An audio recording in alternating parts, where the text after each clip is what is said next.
E aprendi a me concentrar, focar no que eu tinha que fazer e não olhar para o outro.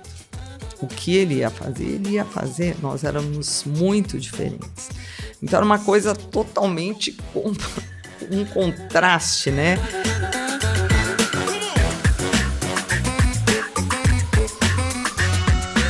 E olha, pessoal, bem-vindo ou bem-vinda aqui a mais um episódio aqui do canal. E olha, tô super feliz com esse bate-papo, porque eu vou começar aqui com a Vera Figueiredo. Olha, que prazer receber você aqui hoje no estúdio, hein, Vera? Eu também tô feliz de estar aqui, né? Que deu certo de poder bater esse papo aqui, né? Com você, com os ouvintes aí, o público, vai ser super bacana, quem super tiver bacana. Aí com a gente. Agora, né? Vera, olha só o que eu quero mostrar pro pessoal e pra você. E agora? Olha essa aqui, hein, gente? Nossa, deixa eu ver. Essa é antiga, hein? 99. Essa foi minha segunda Expo Music. Tinha Olha 13 só. anos. Aí depois teve uma que a gente tirou Eu, Você e o Cuca, que aí era uma... Em 2000 eu tinha 14. Nossa, olha aqui, hein? Sensacional, cabelinho diferente ainda aqui. Eu tinha meio cabelo Chitãozinho também, Chororó agora aqui. já tô meio careca. E sempre fazendo ali a divulgação do Batuca, né, Vera? Sempre. A gente trabalhou bastante, né? Foram 15 edições, a última foi em 2017.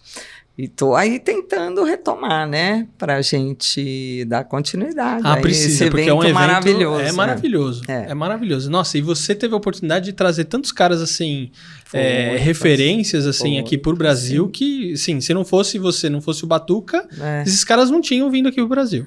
Como diz o Dom Famularo, né? E a aventura continua, né? Porque é sempre uma aventura, né? Então acontece também um monte de problemas no meio do caminho, mas aí a gente... E evento é isso, né? Evento Se não tiver isso. problema, não é evento, né? Super surpresas, altas surpresas, né? Ô, Vera, agora deixa eu te perguntar. O piano, ele te ajudou na bateria?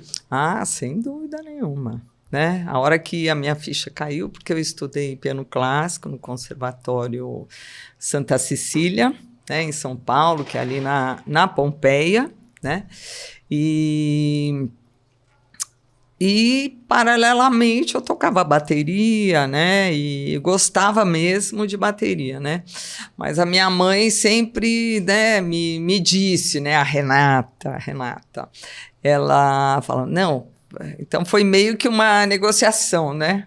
Você quer bateria, então vai estudar piano, porque era incomum, né? Bem incomum, né? Tocar, né? Ter esse desejo por esse instrumento, né? Na época que eu comecei tudo, né? Então era bem uma coisa mais masculina, né? Quase igual fazer boxe, né? Era uma coisa Você assim. teve muito preconceito? Não, quando a gente é novinha, ainda hoje, né? Se tem um garotinho com 5 anos, uma garotinha, é tudo uma gracinha, né? Então sempre tem essa fase que é criança e que todo mundo gosta, apoia, acha bacana, né? E onde você vai, vira uma atração, né? Tem o lado, assim, de você, na verdade... se firmar na profissão, né? No quesito capacidade, né? Então, isso eu acho que tanto para um sexo quanto para o outro, né? Ou qualquer sexo, né? Tem essa coisa de você ser um profissional competente, né? Então, até você atingir isso, realmente, e aí cai na boca, na verdade, de algumas pessoas, né, que, vamos dizer assim, que tem algum tipo de preconceito, é mulher, né, esse tipo de coisa.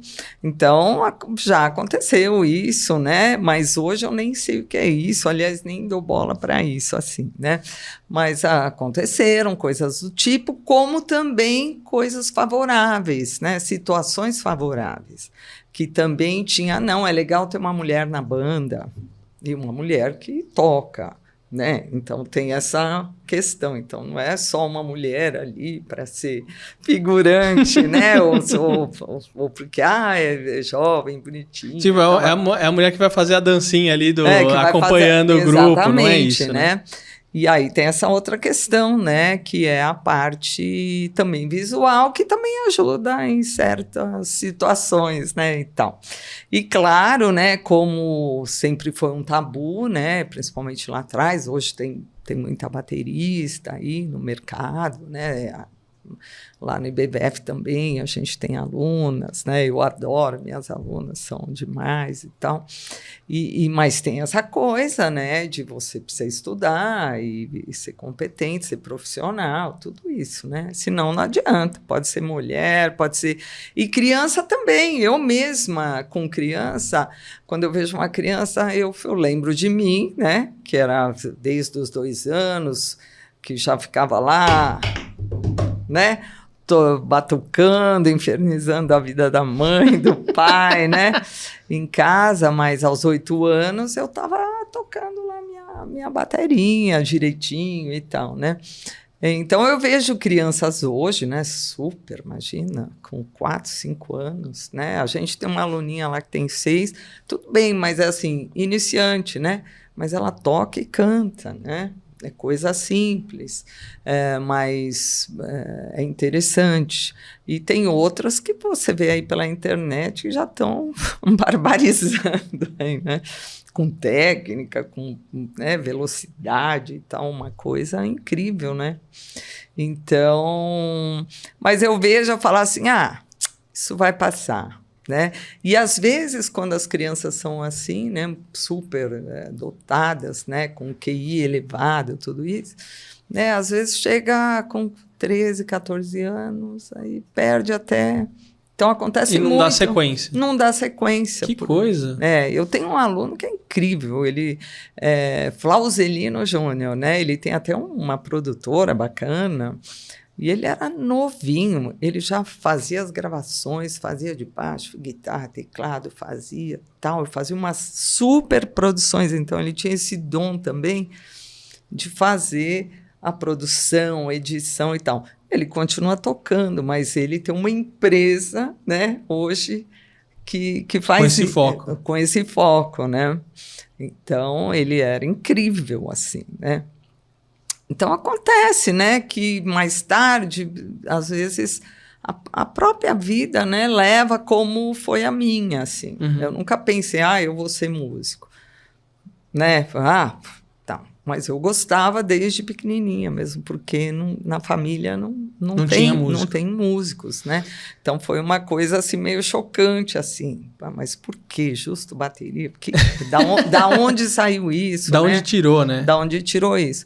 Então, tem essa coisa. Às vezes até eu paro e falo, é mesmo, né? Que incrível isso, que interessante. Ao mesmo tempo é interessante. E aí você vai, estuda, vai na escola, né? Eu gosto muito de esporte, jogava vôlei, né? Tenho medalha do campeonato colegial, né? De vôlei, tudo isso, né? Super.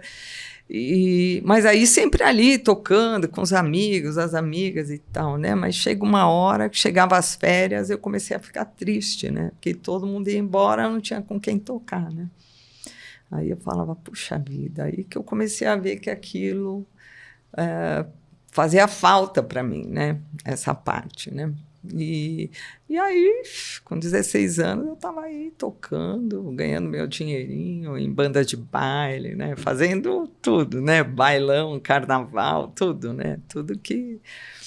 menor de idade, que podia ser fazia. Menor de idade, meu pai me apoiava nessa época, ia junto, quando era pequenininha, ele segurava mais. Ficou preocupado, né? Mas, nossa, eu tinha 9, 10 anos, fiz muitos programas de televisão, né? Com a banda das amigas, as feiticeiras, era uma primeira banda, né? Eu tinha 9, 10 anos, né? Então já tocava, né? Ô Vera, você acha que o músico ele precisa saber mais de um instrumento? Porque, por exemplo, você começou com o piano e você... isso te dá outras bases, né? Até Sim. mesmo em termos de conhecimento musical. Quando você vai fazer uma pergunta e eu desviei, né? Mas Você acha que o músico, assim, ele pode ver assim, não, eu toco bateria e ponto, né? Ou você acha que ele precisa, não, vou estudar um outro instrumento aqui pra ver, conhecer? Qual que é a sua visão em cima disso? Ah, não, a minha visão é total, estudar sempre, né? E com certeza, você me perguntou do piano, sim, porque eu componho, eu sou uma baterista que sou compositora, não tenho tocado piano num show, estou até pensando nisso, tal, fazer alguma coisa para mostrar, sei lá, uma versatilidade, uma coisa, ou até para mostrar por gosto e tal. Mas uma coisa que eu não me preocupei, né? Eu vou tocar piano num show, né? Mas é uma ferramenta super importante de trabalho e com certeza eu escuto diferente por ter esse trabalho, né, esse estudo todo com o piano, né? Então eu toco bateria com dinâmica, né, que é uma coisa, né, toco forte também, enfim, né, mas é completamente diferente. E quando eu comecei a compor, mudou muito, assim, né, o meu espaço todo, né, o espaço que eu ocupo para mim mesma, né, porque eu fico mais feliz, mais satisfeita de tocar algo que é criativo, que saiu de mim, né. Recentemente, dia 7 agora, o Daniel Baider, que foi meu aluno, e que mora em Tóquio, né? Estava aqui, hoje está voando, né? Está voltando para lá, né? Ficou 5 anos aí sem vir por conta também da pandemia.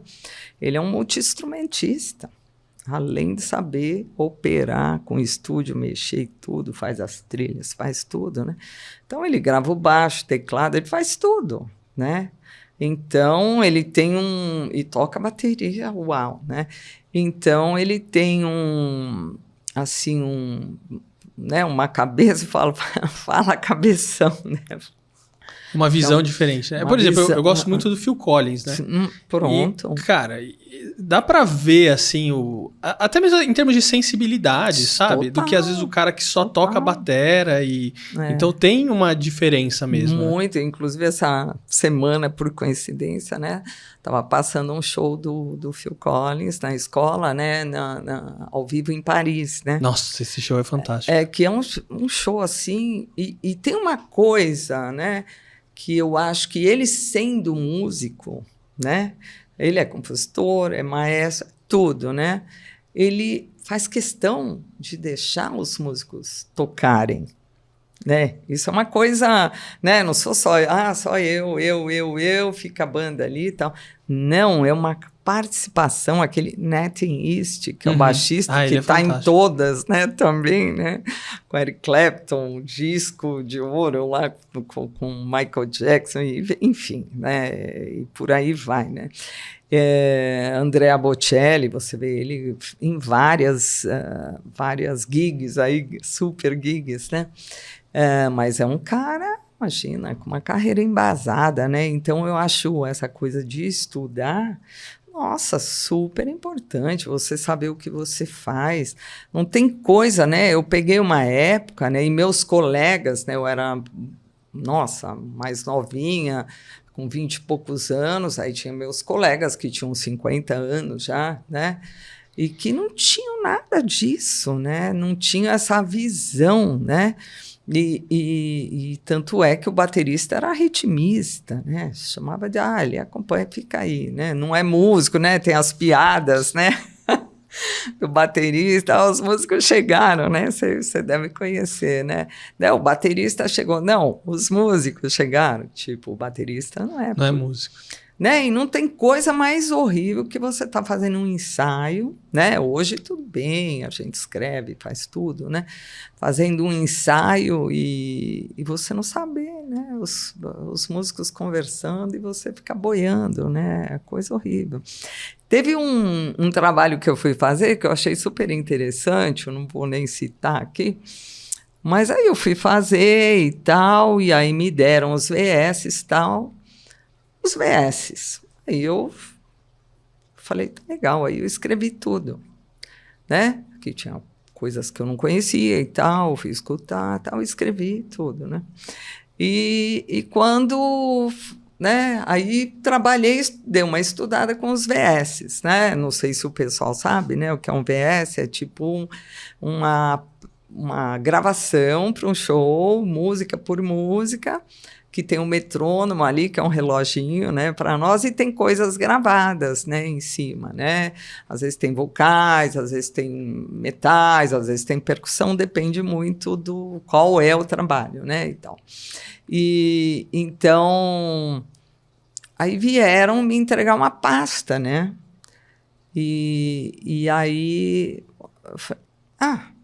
aí abri assim, eram as letras das músicas, né? Então, eu falei, para que isso? Não, você não vai precisar para tocar das letras?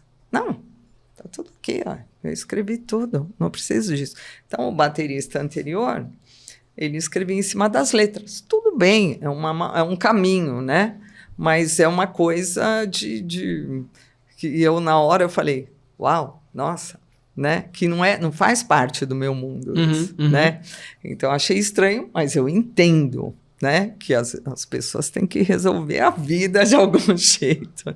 E aí encontra uma solução. É com a letra, então Sim. pega a letra ali e segue o jogo, né? Aqui tem um fio, né? Aqui tem o groove, é esse aqui é rock, né? Escreve lá rock, ou o que seja, né? Mas esse tipo de coisa, né? E tudo mudou, né? As pessoas gravam em casa, tem home studio, né? Nossa, é um negócio que mudou a vida, né? Você acha que o bom músico, ele sempre tem um quê de autodidata? Porque assim, eu tô te perguntando isso porque eu tenho minhas referências, Sim. né? E aí, quando você começa a estudar sobre a vida do cara, sobre o que o cara estudou, o que o cara fez, ele sempre tem uma coisa assim. Por exemplo, o próprio Júnior veio aqui e ele falou assim, cara, teve uma vez eu fui fazer matrícula na escola, aí eu tô lá sentado na recepção e tô vendo um baterista, assim, tocando. Eu falei, nossa, achei demais. Era o Danny Chambers. Aí, vi lá o VHS vendendo. Falei, quanto que é esse VHS aí? Comprou. Aí, é tanto. Era tipo o valor da mensalidade. Sim. Aí ele comprou o VHS, foi embora da escola, não voltou e ficou estudando aquela fita, entendeu? Então, assim, autodidata. Vou ver o cara, vou fazer, vou estudar, né? E aí você vai vendo os caras, né, que às vezes são referências da gente, e sempre eles têm uma coisa de autodidata. Você acha que isso é um padrão? Não, eu acho, aí você está citando o caso dele, aí eu também tenho outras referências. O Danny Chambers é um cara meio assim, né? Mas ele é um cara privilegiado, né? Ele tem dom, ele tem facilidade, ele tem um super ouvido. Então, precisa ter tudo isso, né? Além, né? Então, eu acho sensacional isso daí. Mas eu também acho que se a pessoa também estudar e tiver... É como um diploma de faculdade de música. Aí eu te pergunto, eu conheço pessoas que têm e não tocam. Então, legal, né? Mas aquele que toca e já sabe o que tem para fazer, que você diz não precisa fazer a faculdade, mas se ele fizer, com certeza ele vai ver coisas que ele não conhece. Exatamente. Então, eu acho que tudo é válido nessa questão do estudo, né? Tem lá no Instituto Fernando Amaro também, que estudou comigo desde os 7 anos. Quando ele fez 17, 18, ele já tocava muito, né? Com influências em casa, né? De baterista, tio baterista e tal, né? E aí ele falou... eu estou agora numa dúvida, meus pais estão me cobrando de eu fazer uma faculdade e eu não tenho ideia do que eu faço. E eu pensei comigo, como não tenho ideia? Pensei, porque eu falei, esse é músico, né? Mas eu não quis dizer para ele, eu queria que ele dissesse, né? É um exemplo, né? Eu falei, mas como você não tem ideia? Não sei, eu não me vejo em nada. Ele me falando, não me vejo em nada. E eu falei assim... Não, você quer fazer... E eu buscando outras coisas. Você quer fazer administração? Não. Medicina? Não. Então, eu não sei. Eu falei, como não sabe? E eu querendo que ele falasse. Aí ele não se via em outras coisas A não ser a não música. ser a música, só que ele não falava. Aí eu tive que falar, e música? Não, música sim. Eu falei, então pronto, você já tem a resposta. Eu acho legal se você for fazer uma faculdade de música. Vai ajudar muito a sua vida e tal. Bom, enfim, ele foi fazer e ajudou muito. Atualmente, ele acaba de entrar num curso de piano Que legal. agora, porque ele sentiu a necessidade, ele toca todo dia, ele é professor lá no instituto, né? É um cara maravilhoso. Nossa, com também, assim, né? A cabeça aberta e com conhecimento, lê tudo, né? Outra coisa que eu acho importante, fala inglês. Tem que falar inglês, tem que estudar, né? Eu enrolo até hoje, né? Me viro, vamos dizer assim, mas sabe, no mundo de hoje não dá. Mesmo porque você vai ter várias referências que são internacionais, se você quiser aprender mais E ainda, aí? aprofundar, como é que você vai fazer, né? Exatamente. Então, o idioma é, nossa, muito importante, assim, você ter, no mínimo, inglês, né? Mesmo recentemente, em novembro, né? Eu fiz o quê? Itália, né? Espanha e Londres.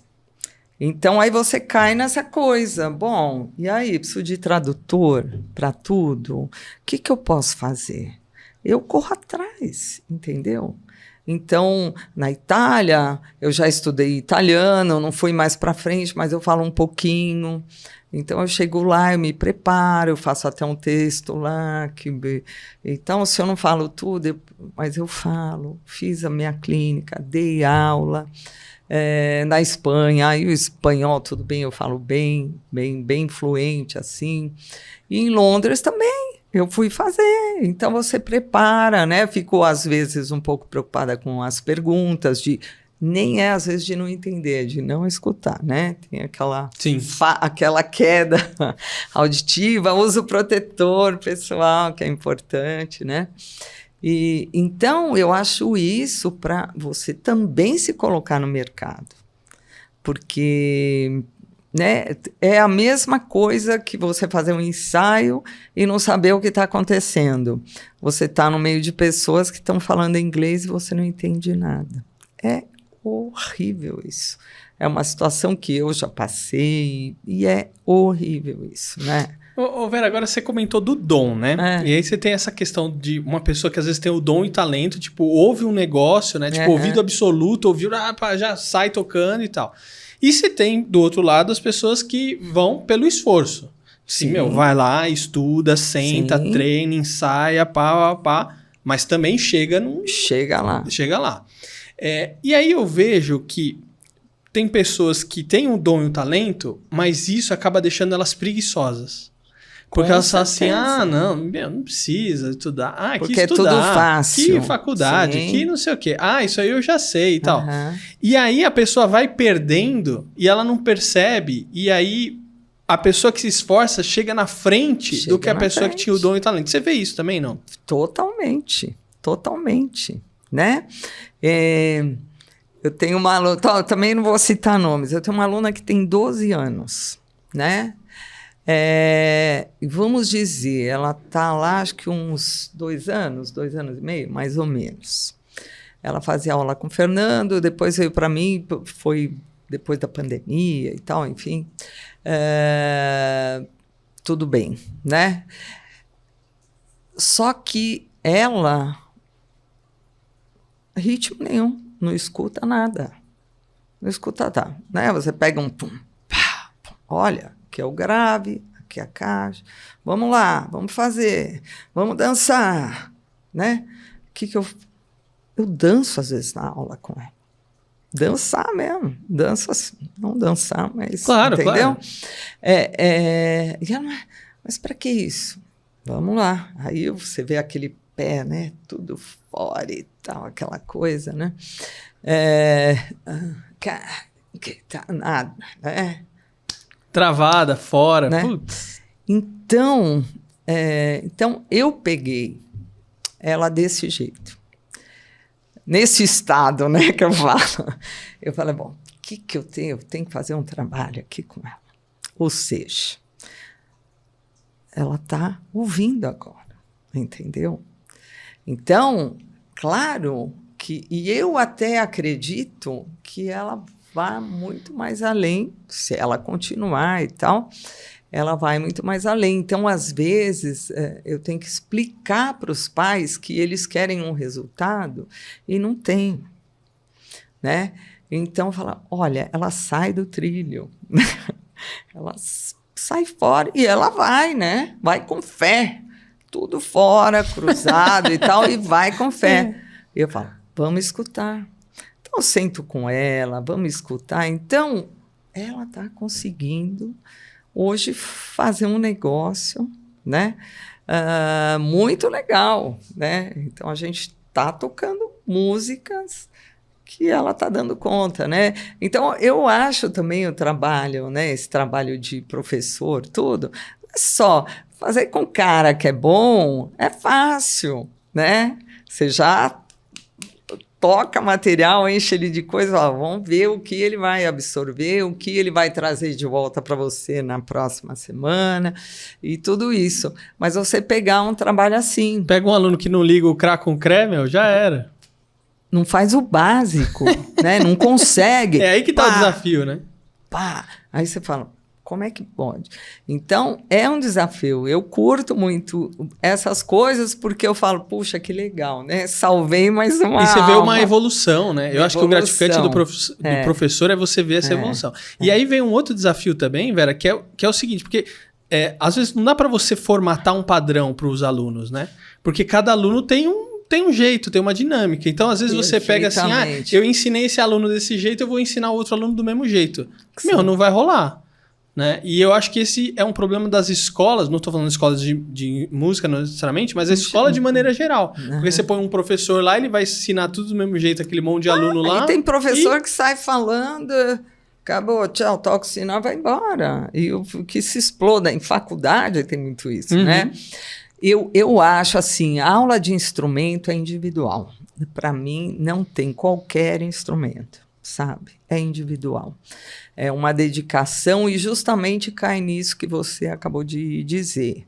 Porque, que nem eu citei o caso dessa minha aluna, é um caso totalmente diferente de um outro aluno que já chega, né? Tem aluno que às vezes vai fazer a primeira aula, a mão dele, nossa, você olha assim, não precisa, às vezes você vai deixando a mão, parece que está pronta. E tem outros que, nossa, aquilo, né? Traditional, então, né?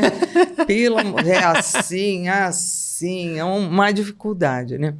Então, é isso mesmo. Cada um é um, né? Uma coisa que eu tenho feito que é legal é a aula de teoria e solfejo, mas a gente escuta coisas na aula, identifica os instrumentos de orquestra, é assim, muito abrangente. Mas tem assim, e eu fiz uns módulos de 8 aulas, né? E é online, essa aula é online, né? E tem dado muito resultado, e vira um bate-papo, claro, todo mundo fica lá multadinho, né? E aí, né, vai fazendo. E é um formato que foi legal. Eu tive aula de classe na escola, tudo que também é muito legal. Só que se a aula era de 1 hora, era 1h30, 1h45, já falava, acabou, pessoal, tchau, vamos embora. É uma coisa. E ali não. Então fica aquela coisa assim, que é certinho, a informação é passada e vai ter o teste, que aí o teste é individual. Entendeu? Para saber se assimilou tudo aquilo. E durante, né, tem o solfejo, todo mundo faz, você agora do 11 ao 20, pega você agora do não sei o quê. Então, é muito, e eu também curto dar essas aulas de grupo, né? Que legal, demais. Muito legal, e eu acho que acrescenta muito, né? Muitos me dão esse feedback, nossa, abriu minha cabeça, não sei o quê. Porque existe até uma conversa, um bate-papo também, como tem na aula individual, né? Às vezes você mais conversa do que às vezes propriamente, vezes, porque tem dia que, meu... Professor psicólogo, né? Não, tem vezes que... E o aluno às vezes não tá afim de tocar. Tem dia que você chega Exato. lá, você toca e você fala, ih, hoje não tô legal. Aí você faz e, putz, meia boca e tal. E às vezes você começa a conversar que realmente E vira aí vai. uma sessão de terapia.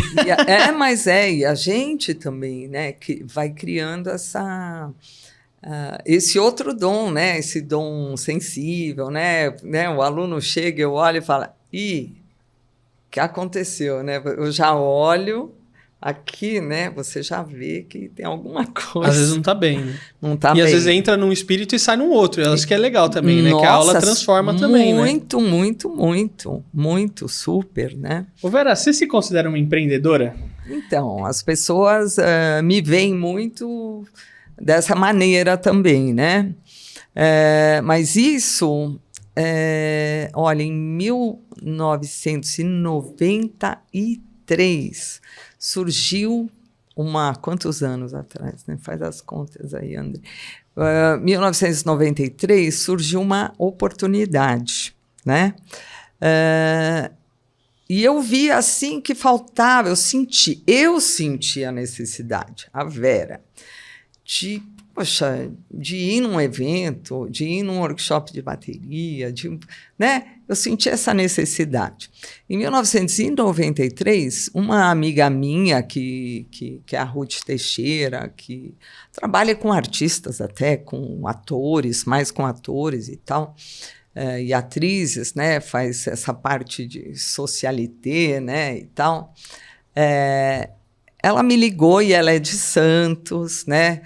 Muito amiga do Neila Torraca, que é de Santos, e muitos outros atores e tal.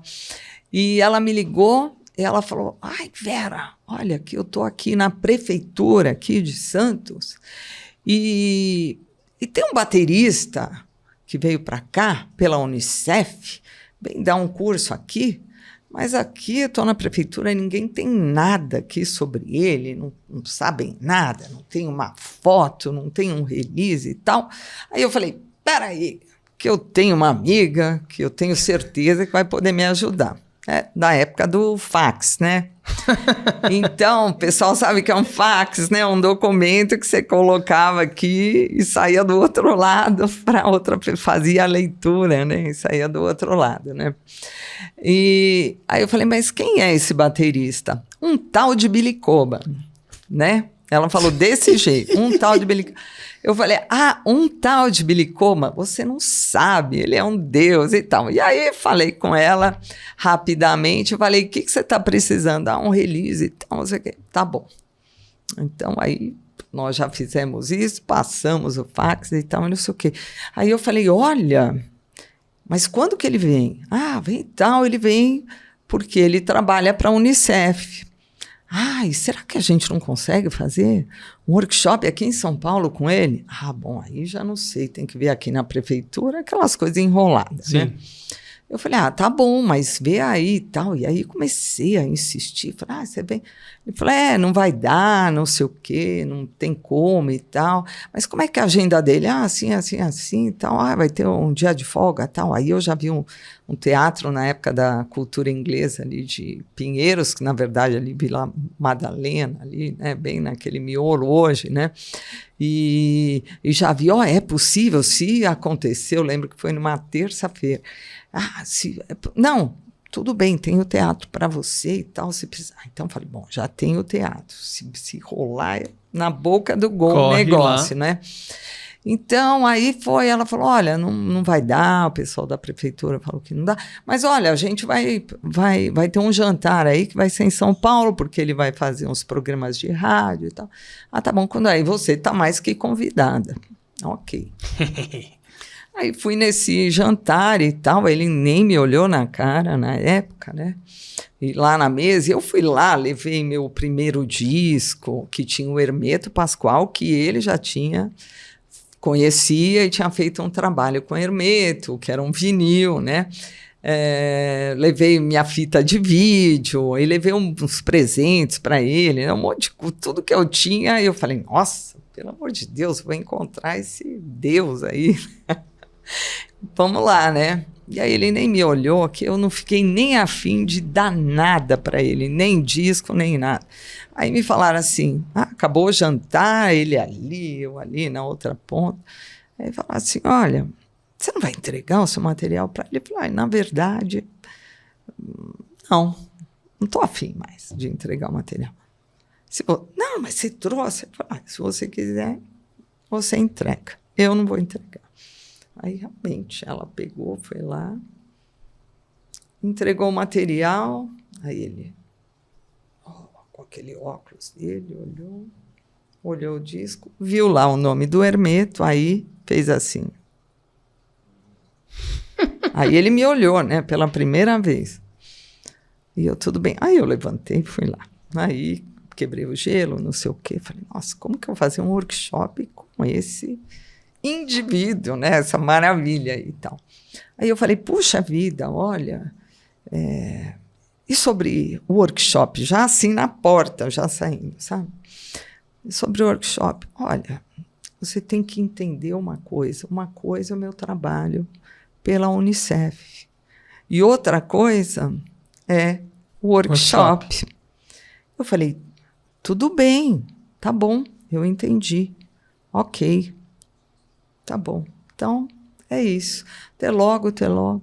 Frustrada. Eu falei, não.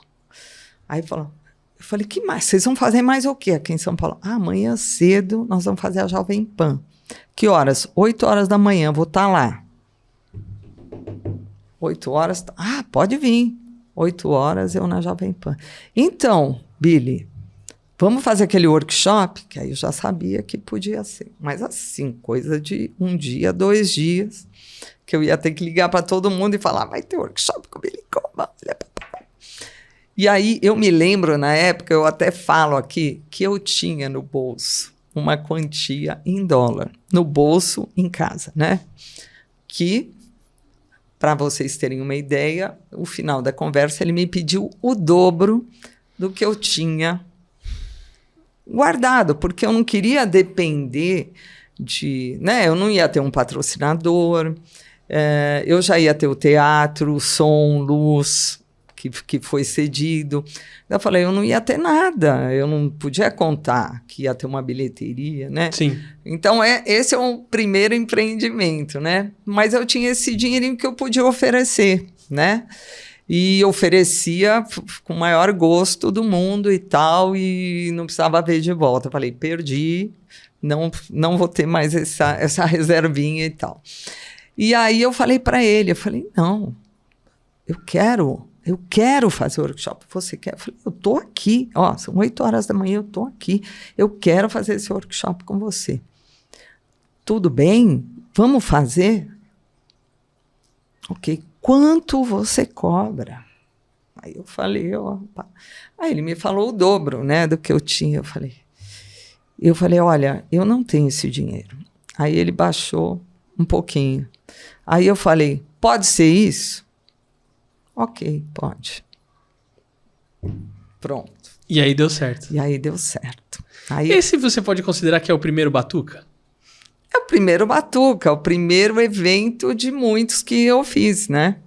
Com esse cara, né? Então, ele fez, eu fui avisando os colegas, lotou, eu consegui o meu dinheiro de volta, para você ter uma ideia, né? Eu não ganhei nada, empatei, só que eu ganhei o quê? Eu falei, vamos lá então, eu preciso saber tudo que você precisa, tá? Que é para eu fazer a bateria, que por acaso era a Mapex que ele usava na época. A distribuidora é a mesma até hoje, é a Abro, né? E aí ele falou, preciso de 2 baterias. 2? Tá bom, 2 baterias. 2 baterias? Sim, uma para mim e outra para você. Foi o que ele me disse. Olha só que coisa. Eu falei, ok, tá bom. Em algum momento eu vou te chamar para nós tocarmos juntos. Você imagina? Aí, imagina. Tem dinheiro que pague? Não tem, né? Então, E ele é um amigo até hoje, né? Um amigo do Dennis Chambers, né? Que eu também sou muito amiga e tal, né? Então, nós fizemos. E no mesmo ano, eu já combinei de trazer ele de volta. E aí ele deu aula na escola, ele ficou uma semana, ele gravou comigo meu segundo disco, né? Uma faixa que eu fiz para ele, chama Mr. Bacalhau, né? Uma música. Nós fizemos uma jam, na época o John Baldler trabalhava na Unesp ainda, era um dos diretores, que é um percussionista sinfônico, que foi meu professor também, sinfônico, né, de percussão. E aí eu falei, John, dá para a gente fazer aí na Unesp um workshop com ele? Aí eles tinham lá aquelas verbas X, né, que a universidade tem disponível. Eu falei, tá ótimo e tal, falei para ele. Então foi legal, teve um super almoço depois, né? Então, e uma jam que eu fiz que tinham mais de 1.000 pessoas, né? Foi um negócio, foi um acontecimento, né? Foi um negócio... foi um show, né? Que era uma jam porque teve esse nome, Vera, né? agora tem um vídeo seu no YouTube que, pô, você tá assim, vários caras, tem Dom Flamuar, o Benny Grab, que tá cada um com a caixa na frente. Ah, sim. E meu, tá você, assim, com os caras, e é super fantástico aquilo, porque você é o Brasil ali. Verdade. Naquele momento, entendeu? Nossa, e um vídeo com mais de 4 milhões, é uma né, coisa de muito louca visualizações, aquilo lá, né? Então, assim, o espaço que você foi conquistando pelo seu trabalho, pelo seu profissionalismo, pelo seu carisma, por tudo. Porque a partir disso, você contou essa história do Billy, mas a partir disso você começa assim, eu quero fazer um workshop com o cara. Não. Mas peraí, o que ele precisa? Como é que a gente faz para desenrolar isso? Exatamente. Isso começou a te dar a bagagem para você ir construindo o que você Desde construiu. o camarim, ele toma água com gás, sem gás, ele quer um esquinho, sei lá, ele quer né? Eu não disponibilizo bebida alcoólica, mas se na ocasião ele me falasse, olha, eu quero um esquinho, como a gente tem, né? Nas masterclass, lá, a série masterclass da escola, né? O André, recentemente, né? Tem a garrafinha de uísque e tal, né? Mas para depois, né? Do evento, que também é muito legal, e aí a gente fica lá conversando, às vezes até tarde e tal. Tudo isso, sabe? A logística, né? Aí você começa a ver, porque eu não tenho esse curso, hoje você tem esses cursos, né? Não, eu preciso disponibilizar um carro, alguém que vai buscar, vai levar e que fala inglês. Peraí, opa, então vamos ver, quem vai ser essa pessoa aqui? Tá afim. Depois a gente vê o resto. É assim, alunos todos afins, todo mundo colaborando, entendeu? A Carla, que sempre esteve comigo, a Carla Dias sempre esteve comigo em todos, até aí antes da pandemia, diretamente, né? De corpo presente e tal. Também na batalha, o André, que está aqui, que é meu marido, putz, faz tudo também, mais um pouco, né? E os alunos todos, né? Que são apaixonados, as pessoas apaixonadas, né? E muitas vezes eu realmente empreendedora sem também ter nada em troca que eu digo assim, financeiramente. Né? Mas em termos, às vezes, de conhecimento, de reconhecimento... Você... E aí, às vezes, as pessoas... Como é que ela consegue trazer essa pessoa? Como é que ela... Isso que você falou desse vídeo, especificamente, esse vídeo foi em 2018, até recente. Que foi na Austrália, no festival, né? Que foi a segunda vez que eu estive lá. E o Benny Grab também, recentemente, o ano passado, nós estávamos juntos também no Dinâmica Drum Fest, né, na Itália e na Espanha, né? Que foi uma experiência diferente agora com ele, foi sensacional, né? Tipo, os bastidores, tudo, muito legal.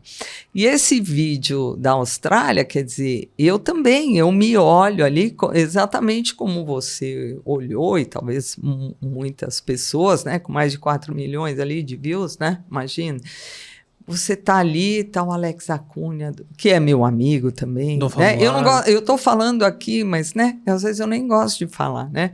Mas é meu amigo, tava lá o Dom Famularo, por exemplo, né? Aí o Benny Greb, que eu conheci esse ano, pessoalmente, né? Como é que é o nome lá? Esqueci agora dele. Do Fortão lá, que tá do meu Eric lado. Moore. O Eric, né? Imagina, o Eric Moore, né? E ali uma curtição total, né? Comandada pelo Dom Famularo, que tá passando aí por uma fase bem difícil. Eu falo com eles toda semana, basicamente. Né? A gente troca o WhatsApp e tudo, e estamos aí com fé que ele vai superar. Tá difícil, ele manda as notícias, né? Que tá lutando, tô lutando, né? E ele tá lutando. E ele é um cara que fez muito e muito mais, né? Enfim, um cara... Contribuiu muito, né? Nossa, é demais. Viajei bastante com ele. Agora, Vera, igual esse momento, né, que você traz, ele é recente, 2018, você já conhecia a galera lá, né?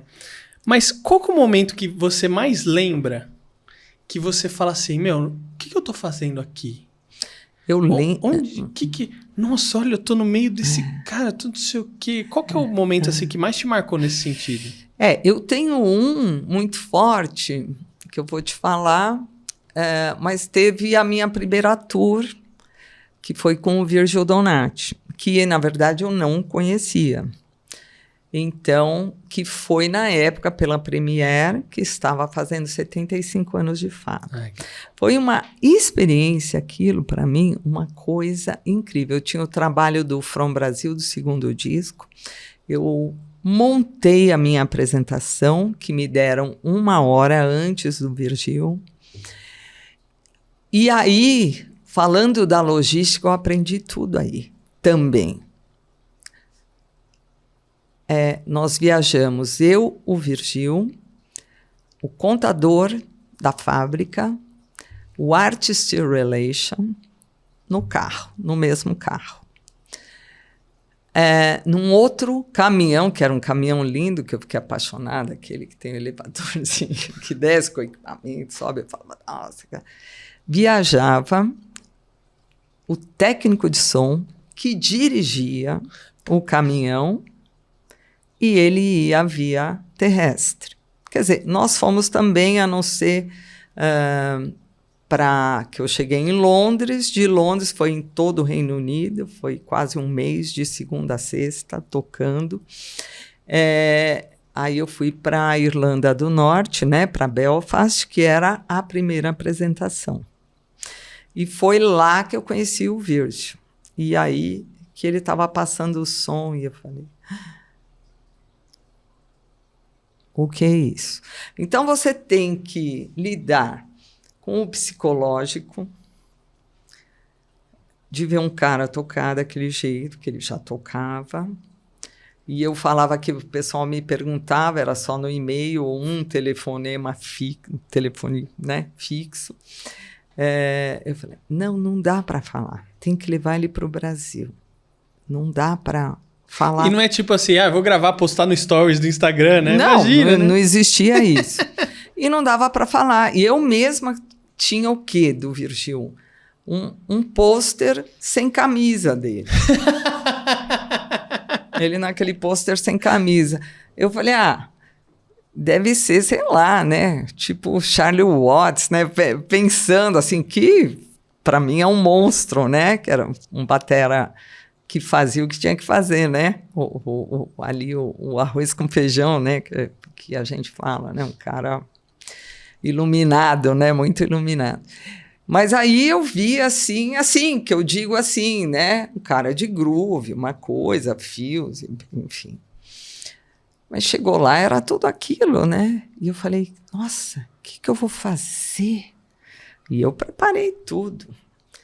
E todo dia, o Virgil, ele ia no carro estudando, ouvindo música. Apartamento no hotel, às vezes do lado, né? Lado a lado, eu escutava lá. Eu falei, meu Deus, vou estudar também. Vou estudar, o que eu tenho que fazer? Vou estudar. E aprendi a me concentrar, focar no que eu tinha que fazer e não olhar para o outro. O que ele ia fazer, nós éramos muito diferentes.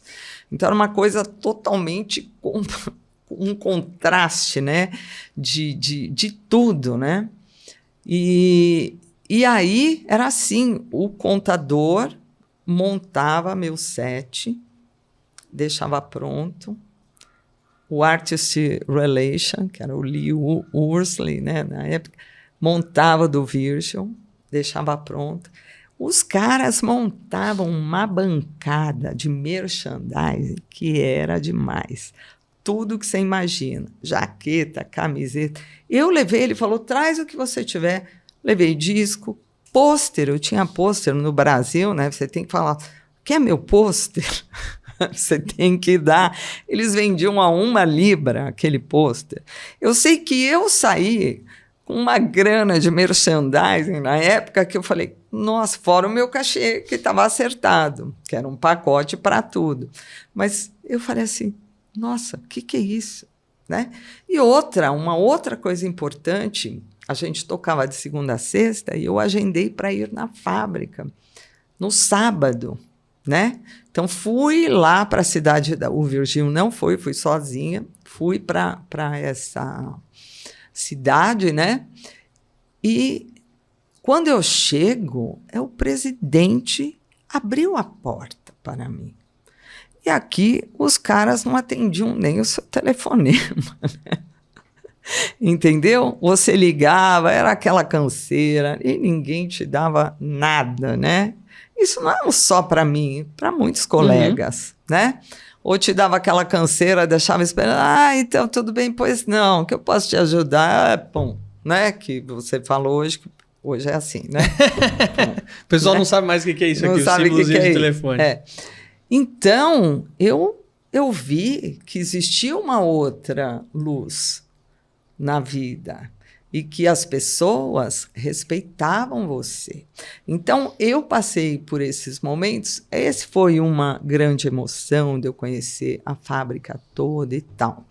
Outra, estar com o Virgil, ver a disciplina de um cara, de um músico, e aprender isso também, né? E no meio da tour eu falei, Vera, você tem que fazer o que você sabe. Você não pode inventar. Você não pode se influenciar pelo que o outro faz e aí vai entrar tocando outro. Você vai mudar o seu roteiro. Porque eles não mudam. Eles tocam igual o tempo todo. Ou as mesmas músicas sempre. Ou a música que o público está esperando, ele tem que tocar. É como uma banda que faz sucesso, né? Vai tocar os Stones? Como não vai tocar Satisfaction, né? I can't get no... Tem que tocar no show, não tem como não tocar. Aí os caras levam 50 anos, 60 quase, né? Tocando essa música. Então, essas coisas que a gente vai aprendendo, vai entrando na cabeça e você vai amadurecendo, né? Com isso, né? Então, foi tudo isso, experiências. Cada lugar que nós fomos era uma situação, né? E foi muito legal. E a outra coisa, eu tive vários momentos, como o Robert Zildjian num púlpito, falando de mim, e eu ali presente. Sabe, que era o presidente da CEIA, morreu aí há 2, 3 anos atrás, né? Estive também na casa dele, para um churrasco, um barbecue, visitando a fábrica, fiquei lá uma semana. Então, tem muitas coisas, mas eu tive uma emoção dessa que eu falei, porque quando eu era nova, eu pensava, eu amava o John Kennedy, adorava, eu e a Marilyn, né? E eu não sei por que eu achava ele, né, um ser superior, né? E eu lembro, nossa, Estados Unidos é tão longe. Eu não tinha esse horizonte que a gente tem hoje, né?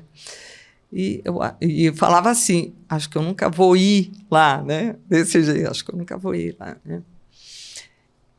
E de repente, eu estava num estúdio, né? Quer dizer, teve esse momento com o Billy Cobham, em 93. Teve o meu primeiro disco, que eu tive músicos incríveis, e Hermeto, que também é brasileiro, mas foi, né, um alto escalão brasileiro, né? O Arismar do Espírito Santo também nesse disco, a Silvia Góes, porque eu trabalhava muito com eles nessa época. Enfim, né, Derico, que trabalhava no Jô, nessa época nem não, mas um concertista de flauta, as pessoas não sabem, acham que ele é só aquele cara que faz piada e faz brincadeira e tal. É um tremendo, né? Vem de uma família de músicos também, né? Enfim, tantos outros, né? Músicos, né? Que participaram do meu primeiro disco, do segundo, como esse convidado ilustre aí, que é o Billy e tal, né? De repente você estava ali, né? Ele estava na sua casa, era na escola, mas era a minha casa ali, né? E quando eu gravei o Vera Cruz, né? Que foi um momento que eu falo assim, nossa, eu fui realmente iluminada, né? Eu me considero assim abençoada, iluminada, porém abençoada, né? Que quando eu estava na gravação, na época até o Dudu Portes, né? Falou para mim, Vera, se eu puder ir no estúdio, eu gostaria muito de ir, porque eu gostaria até de escrever sobre... Falei, ok. Então, eu compus as músicas, né? A maioria, todos têm composições minhas, né? Mas esse bastante. E composições também, assim, um outro nível, né, de conhecimento de tudo, né. E aí eu escolhi 2 músicas que o Dave Weckl gravou, uma que o Danny Chambers gravou e outra que o Virgil Donati gravou. E outra que o Mike Stern gravou guitarra, né. Então, quando eu estava num estúdio em Jundiaí, São Paulo, né, à luz da lua, do meu querido, né, Vanderlei Guarino, que já não está mais aqui entre nós e tal, eu estava ali e era um sítio, eu escolhi gravar lá, porque o Vanderlei me contatou para gravar CDs do Batuca, e eu fui lá conhecer um lugar também, perto da Serra do Japi, ali, eu falei, nossa, que legal, que livre de qualquer outras energias, né? Que eu também acho importante isso, né? E fomos lá com o Dave Weckl. E ele chegou e falou para mim, Vera, eu quero saber o que eu vou gravar. Preocupadíssimo. Eu falei, não, eu fiz 2 composições, fiz os mapas para você também. Que você escreveu um 11x8? Eu falei, não, 4x4 mesmo, para você. Tinha só um chorinho, que estava em 2 ali, que aí... E aí, já o quê? Aprendi com ele no estúdio, com as mudanças que ele fez ali, mudou o clique, porque ele é um cara também, que o som dele... Você ouve característica dele, você fala, é o Dave Weckl, né, e tal. E teve um momento lá de descanso nosso, que ele estava assim um pouquinho, sei lá, uns 10 metros longe de mim, lá naquele cenário com árvores e tal, e o Dudu se aproximou de mim, né? E eu vi lá umas pessoas, então, conversando com ele, lá do estúdio e tal, em volta do Dave Weckl, e eu estava de longe. E eu estava realmente, assim, olhando para ele. E, nossa, eu comecei a chorar, sabe? E o Dudu chegou e falou para mim, você tem noção do que você atrai para você? E aí eu chorei mais ainda, né? Mas assim, eu estava assim, realmente muito emocionada com aquele momento que eu... Nossa, até não posso chorar agora, né? Senão eu choro de novo. Mas realmente que foi para mim, foi um momento marcante na minha vida, um presente, assim, de Deus, de tudo, que talvez de busca, né, das coisas que você tem, das coisas que você faz, né, fala assim, olha, agora eu vou te mandar esse presente, né, e não só ele, o Danny Chambers, e como eu tratei com essas pessoas, isso foi uma coisa incrível, incrível. Como tratar isso? Você pode gravar comigo? Como é que é isso? Como você negocia com um cara desse? Quanto custa isso, sabe? Não é só quanto custa o estúdio, a infra, você vai levar, tem o hotel, alimentação, os holds, né? Quem está falando bem inglês para ficar ali com ele. Quer dizer, tudo isso e toda essa coisa boa, né? E o que você aprende, entendeu? Então... Não tem preço, né? Não tem preço, né? E tem as pessoas, às vezes, de fora, falam assim, quanto você ganha com isso? Eu falei, quanto? Nada. Nossa, para que você faz isso? Por que você faz isso? Então, essa pessoa, você fala assim, fica lá, me deixa aqui, né? As pessoas têm olhares diferentes sobre as coisas. Sobre as coisas, né? É como a foto, né? Vera, pra gente fechar, porque olha, nosso papo tá muito bom, mas tudo que é bom chega ao fim uma hora, né? Não tem jeito. Eu sei que você conheceu diversos artistas, vários feras aí. Alguns do que você comentou eu tive a oportunidade de conhecer, até mesmo do Batuca. Sim. Mas quem que você não conheceu, não teve a oportunidade de conhecer, que não deu tempo? Que não deu tempo? Que às vezes não tá mais aí para você conhecer, não né? Tá mais. Eu vou... Uma paixão na minha vida, que é o Michael Jackson, por exemplo. Né? Que eu não consegui. E posso dizer também um pianista, o Bill Evans. Fantástico. Mas eles deixam aí um legado e que estão sempre presentes aí, né? Um disco do Bill Evans que tem no começo aí nós falamos dessa parte do piano e tal, essa coisa da sensibilidade, que é You Must Believe in Spring, que é um disco, nossa, para você deitar e colocar lá e dormir em paz, sabe? Vera, queria te agradecer demais por você ter vindo. Nossa, foi excelente. Estou muito feliz. Viu? Muito feliz que você veio. Obrigado por você me ajudar a levar um conteúdo relevante aqui pro pessoal que acompanha o canal. Obrigado. Tá bom, obrigado. E olha, você que nos acompanhou até aqui, não esquece aí de deixar o seu like, o seu comentário e se inscrever no canal. E eu vejo você no próximo episódio. Até a próxima. Tchau, Vera! Tchau!